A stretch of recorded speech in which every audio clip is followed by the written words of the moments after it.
Tara, alamin natin kung paano magkakaroon ng compensation voucher kapag na-late ang delivery dito sa Lazada. Dali-dali akong napapunta sa aking Lazada app dahil nga may na-receive ako na meron nga daw akong compensation voucher. Na-receive ko na yung order na yun at ang order ko na yun ay mga damit para sa aking mga anak. Tapos ito yung damit na binili ko para sa kanila.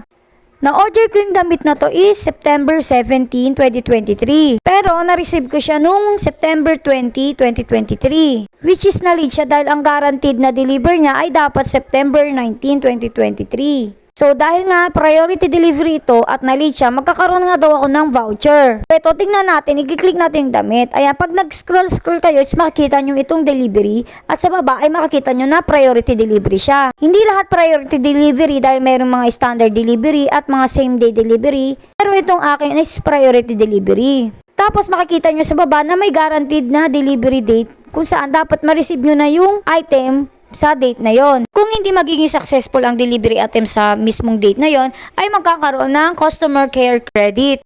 So yun nga, dahil hindi ko na-receive sa guaranteed date ang aking order, which is September 19 nga, ay nagkaroon ako ng customer care credit. So ayan, kung magkano bang laman nito is titignan natin siya. Ang pagka-collect ko is nagkaroon na agad ako ng 50 cashback. So ayan, makikita nyo na galing siya sa priority delivery compensation budget. 15 days is after ng delivery is pwede nyo pang kunin ang inyong voucher. Pag nakuha nyo naman yung cashback, hindi ko sure kasi kung lahat is cashback yung binibigay o iba't ibang voucher, pwede nyo na siyang magamit sa next purchase nyo or after 30 days. Pag hindi nyo na nagamit yun ng after 30 days ay mag-e-expire na siya. Hindi lahat ay magkakaroon ng ganito dahil hindi naman lahat ay priority delivery. Tulad ng sinabi ko kanina. Only selected shops lang at saka selected users. Sa akin maganda to kasi nga nagkaroon ako ng 50 pesos na cashback. Which is maganda talaga kasi makakalis ako. Pero bigla rin ako napaisip na what if kung nakakaltas to sa seller? Sana hindi naman at talagang may budget si Lazada para dito. Kaya thank you for watching. Yun lang.